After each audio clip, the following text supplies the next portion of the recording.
Bismillahirrahmanirrahim. Assalamu alaikum rahmatullahi barakatuh, and welcome to another episode in the series, The Cross Questioned.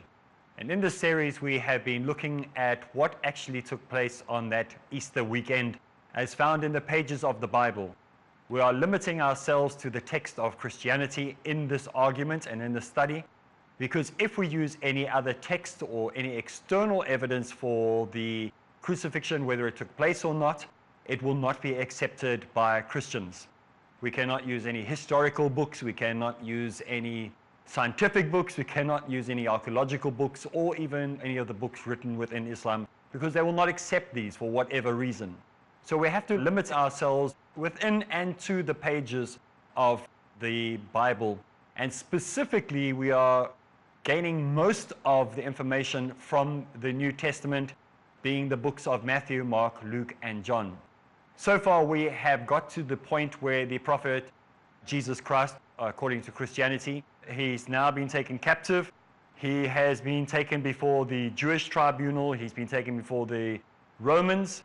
And he has been eventually handed over to the masses, because both parties, both the Jewish and the Romans, both found no guilt in him. But by the pressure of politics, or we are led to believe in the Gospels, they gave over to the masses, and they eventually crucified, or I should say, placed the Messiah, or Jesus, or the substitute, onto a cross, or onto a tree, or onto a scaffold. We're not quite sure which of these three devices it was, because the biblical narrative is a bit vague on the topic. But anyway, we're now getting to the point where this person who is on the cross, according to Christianity and according to the Bible, it is Jesus himself. We have a different opinion to that. But we're having to stick within the pages of what they see it as. And so what does the text actually say? This is what we're looking at. And can the text be proved to be inaccurate, or is it an accurate portrayal of what actually happened? If that's the case, then the whole world has to actually look at the story and say, maybe they were right after all. So this is what we are doing at the moment. Now we've got to the book of Matthew. And in the book of Matthew, it speaks about what happened at that very moment. So the prophet Jesus, whoever it is, has now put his head down and he's breathed his last, and according to the narrative, he has died. And Matthew says from this point that at that moment, the curtain of the temple was torn from the top to the bottom into two pieces. There was an earthquake, and the rocks and the graves opened, and many of God's saints were raised from their sleep and came out of their grave after the resurrection and entered into the holy city, where they were seen by many.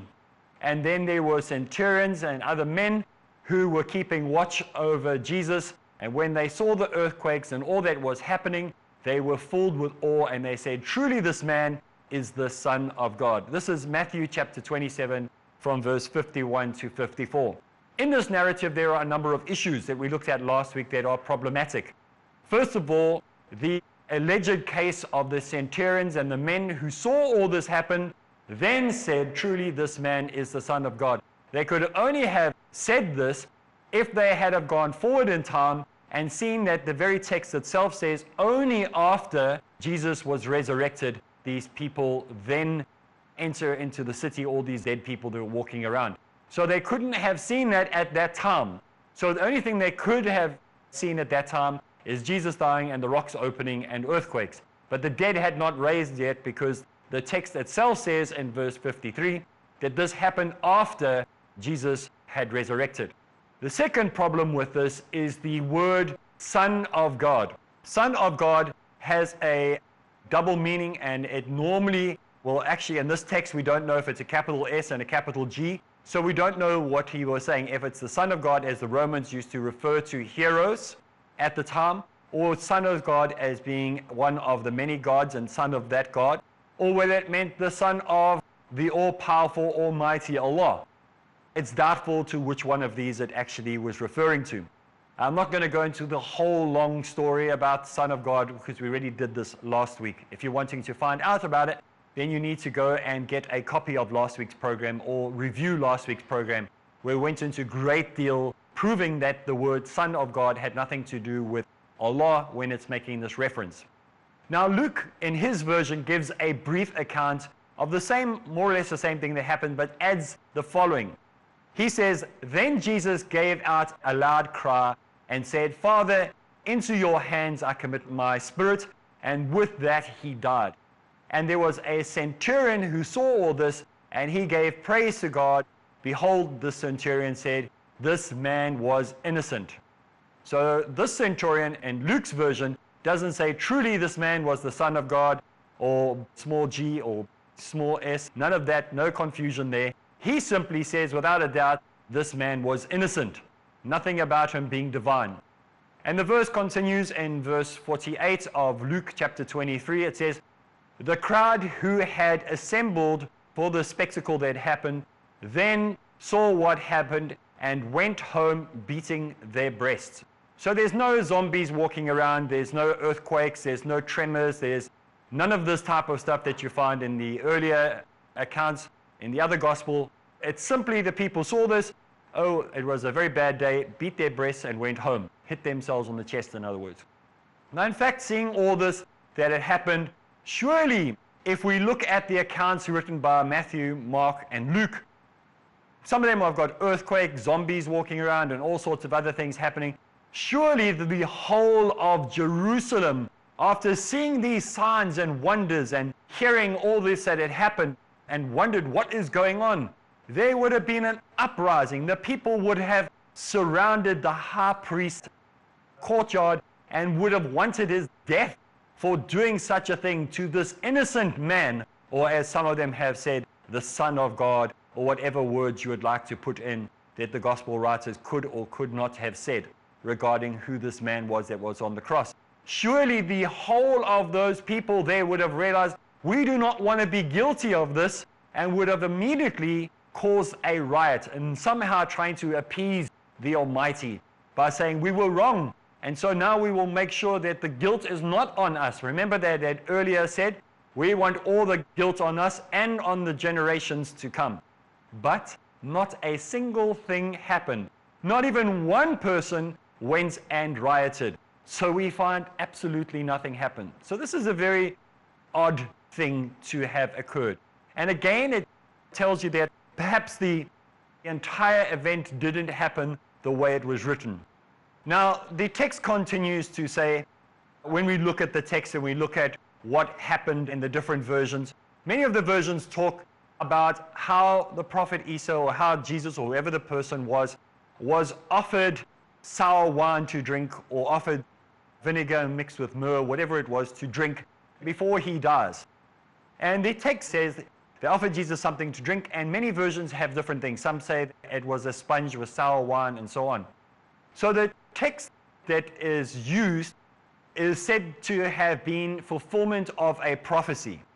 People have often said, well, this was to fulfill a prophecy, which the scriptures said, "I thirst." So they took a prophecy or some word or one sentence in the Old Testament, and it said, see, in the Old Testament, it fulfills a scripture which says, "I thirst."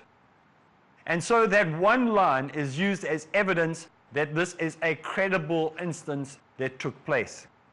It says in the New Testament, after this, Jesus, after all that had come to him, it was appointed to him to take the sour wine, which some versions say he rejected, some versions say he didn't. If we look in the King James Version, it doesn't talk about sour wine. It doesn't want to have wine associated with the prophet, so they say that it was vinegar. The New International Version says wine vinegar. Some of them say it was soaked with a sponge with wine fixed on a javelin, like the King James Version said was on a javelin. Others put it was on a hyssop. Some of them say it was on a stalk of a stick. Some say it was on a plant. Doesn't really matter what it is that the different versions say. But after this, when he received the wine, he said, "It is accomplished," or as some versions say, "It is finished."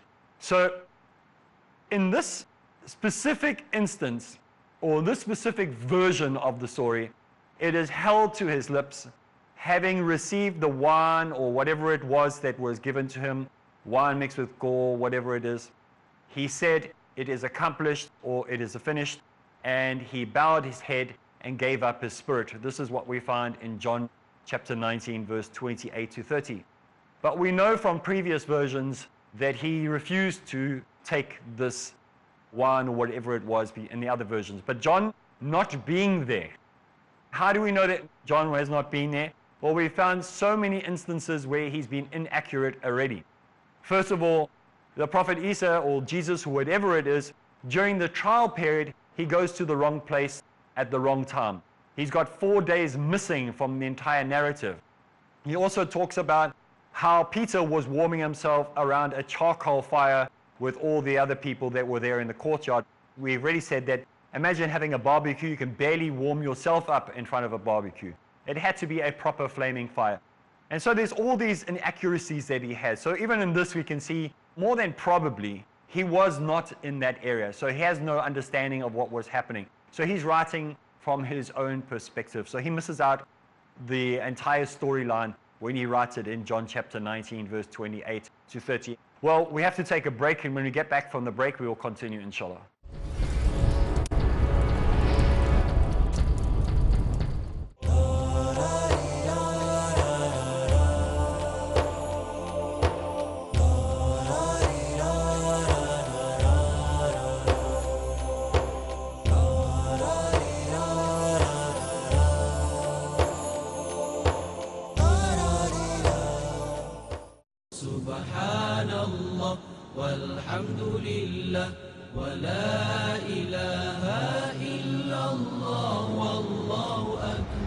Dhikr for the heart like water for the fish.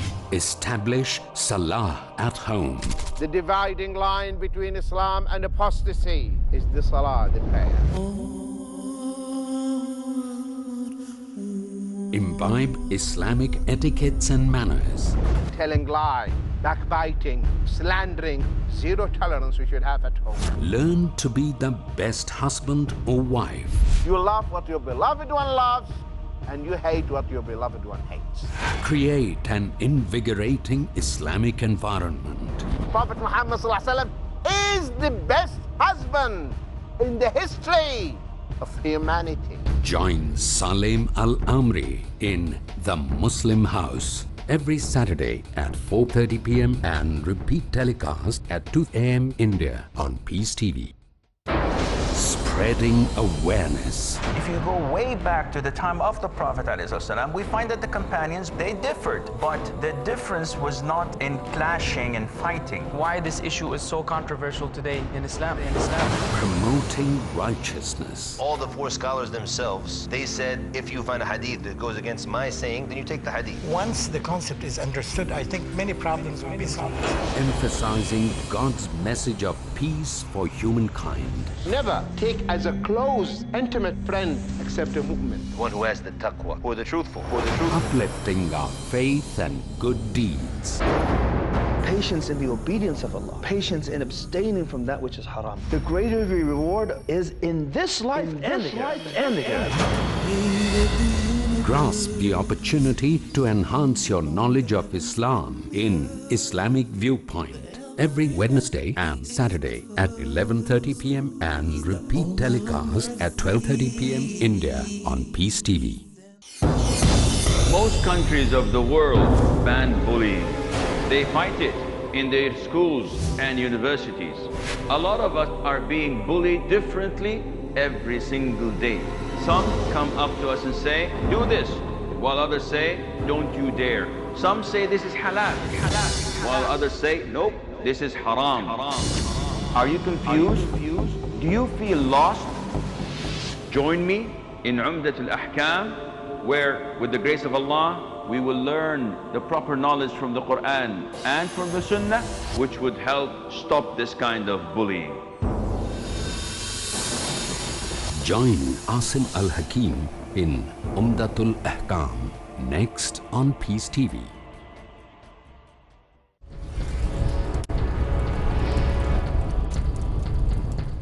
Bismillah ar-Rahman ar-Rahim. Assalamu alaikum rahmatullahi wa barakatuh, and welcome back. We're continuing in our series, The Cross-Questioned.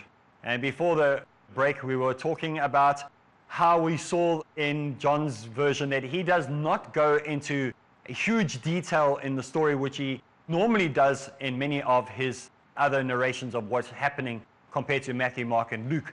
This time, John actually holds himself back, and we said probably because he couldn't find any prophecy to manipulate that would fit into what he was saying, and so he knew that his Gentile audience probably would not believe it without some type of prophecy. Also, he had used so much exaggeration before in so many of the other parts of his book that people probably thought, okay, well, if he had have done this as well, it would have just been an overkill, and they'd probably be less likely to accept or believe his story.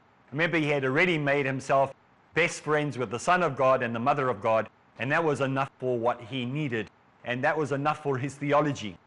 But he does add some other color to the story. So he doesn't go the whole way into that, but he does add to what happens at the crucifixion scene and the death and the rock splitting open, things like that, as the other books do. But he does add his own little bit of flavor here, because he can't pass a good thing by. So he adds the following: because it was the evening of the Sabbath, or the evening of the Passover, some versions add the day of preparation, or Friday in the Passover, depending on which version you read. And it continues to say that the Jews were anxious that the body should not remain on the cross for the coming of the Sabbath, since the Sabbath was a day of great seriousness to them. So they requested to Pilate to have the legs broken and that the body should then be taken down. And so the narration says that the soldiers accordingly came to the first of his fellow victims. Remember, there are two people crucified on either side of him, and to the second, and broke their legs. And then they came to Jesus and found that he is already dead, so they did not break his legs. But one of the soldiers stabbed him in the side with a javelin or a lance, depends which version you read, and there was out of his side blood and water that flowed. And this you can read in John chapter 19, verse 31 to 34. So in this instance, we have the explanation given that when they came to Jesus, they found that he was already dead. And so they didn't break his legs. But the soldier, to make sure that he was actually dead, takes a javelin or a lance and stabs him in the side to see if there's going to be any reaction. If he moves, I mean, if you were stabbed, you would move. And of course, there is no reaction, and blood and water flows according to the text. Sure enough, John has to try to find not just one prophecy to match this event, but he manages to pull out of his hat two prophecies that fulfill this event. And he says in John chapter 19, verse 36 to 37, this all happened to fulfill the text of the scripture, which would say, no bone of his shall be broken. The exact quote is, no bone of his shall be broken. The other text says, that he quotes as a fulfilling of prophecy, they shall look on him whom they pierced. So he takes these two lines out of a prophecy and says that they fit into the prophecies that will here be fulfilled with Jesus being crucified and dying on the cross. So let's move on a little bit further in the text that we're looking at now. The burial is what we are at now. Jesus has already died, he's been crucified, we've looked at all the inconsistencies and the errors there. But now let's move on a little further. We're looking to the period now where the body needs to come off the cross, or come off the tree, or come off the scaffolding, wherever it was put on, and now going to take the body down. Remember, in the text we've just looked at, they went and said, we want to take the body down. We don't want to leave it there over the Sabbath or over this period of time. So the text continues to say that by this time evening had come, and it was preparation day, as it says in Mark chapter 16. So this is the day before the Sabbath. Joseph of Arimathea, a respected member of the council of men who looked forward to the kingdom of God, bereaved, he went to Pilate and he asked if he could have the body of Jesus. Now Pilate was surprised to hear that he was already dead. So he sent for the centurions and he asked them whether or not Jesus was in fact dead. And when he heard that the centurions had reported that he was in fact dead, then he gave Joseph leave or permission to take the body down, or to take Jesus' body. So Joseph bought a linen sheet, took him down from the cross and wrapped him in the sheet. Then he laid him in a tomb cut out of a rock and rolled a big stone across the entrance. and Mary of Magdala and Mary, the mother of Joseph, were watching and saw all that was happening, or where he was laid. Now, Matthew reports that Joseph, a man of Arimathea, was a man of means. In other words, he was a wealthy man and had himself become a disciple of the prophet Jesus. So he does not mention the confirmation of Jesus' death by the centurion in his account. But what is interesting to note is, according to Matthew, that this man, he was a disciple of Jesus. And so he goes and he has the body taken down, and he looks after this body, or takes the body to wherever it's going to go. As we will listen to now in Matthew chapter 27, verse 59 to 61. And it says, "Then Joseph took the body, wrapped it in a clean linen sheet, and laid it on his own unused tomb, which he had cut out of the rock. Then he rolled a large stone across the entrance and went away. Mary of Magdala was there, and the other Mary, sitting opposite the grave." So this is his account that we find there. Luke calls Joseph a member of a council, a good, upright man who had good policies and actions that he had taken in his life. So he speaks about him in a very positive way. This man now, according to this version that we are going to look at, says, this man now approached Pilate and asked for the body of Jesus. This is in Luke's version. Taking it down from the cross, he wrapped it in white linen and laid it in a tomb, cut out of a rock, in which no one had laid before. It was Friday, and the Sabbath was about to begin. And the woman who accompanied Jesus, or whoever it was, from Galilee followed, and took note of the tomb and observed how the body was laid. This is Luke chapter 23, verse 52 to 55. And so we can always count, when we're looking at Matthew, Mark, and Luke's version that we've looked at, pretty much the same, very little difference between them. Maybe one has a little bit more than the other, one says one thing or the other. But we can always count on good old John to bring in extra material into his version and to his account.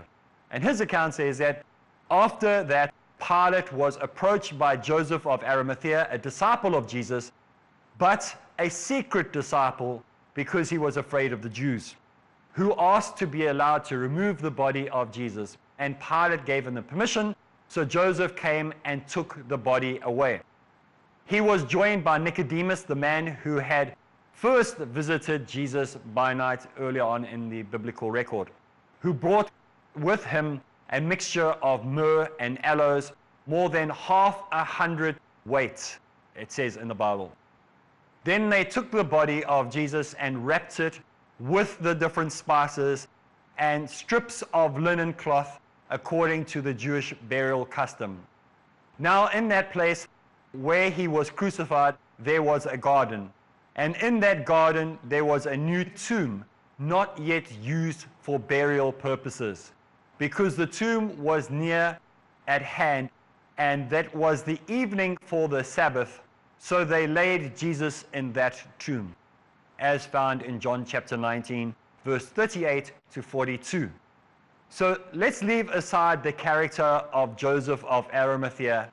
We need to note that, first of all, Pilate himself was surprised when he was told that Jesus was already dead. He was surprised, so he sends for the guards because he doesn't believe that this has actually happened. The Synoptic Gospels mention only Joseph, but John, in his version, he brings in Nicodemus as well, along with his 100 weight of mixture of myrrh and aloes. The two of them wrap up Jesus' body in strips of linen cloth, according to Jewish burial customs, he said. Joseph wraps Jesus' body in new or a clean sheet of linen, and no strips, according to Matthew, Mark, Luke. So John says strips, Matthew, Mark, Luke says it's a new clean sheet of linen. Now Joseph does not give the ceremonial bath that is the custom and tradition of both the Jews and Muslims. Joseph does not go and wash the body. Nicodemus too, even if he was supposedly there, did not give the ceremonial bath, as is a custom before burying a body or even wrapping it. Being a good Jew, he would have been trying to bury the person in the best Jewish customs without giving any excuses for people to come and complain about the way he looked after the Messiah's body. But being a good Jew and a pious Jew without giving a ceremonial bath would be unthinkable, just as it is in Islam. So the tomb was nearby, according to John specifically, and it was freshly dug out. But Mark and Matthew mention only 2 Marys, but Luke says Mary who had accompanied him from Galilee, so he leaves out the other Mary. John mentions no witnesses at all,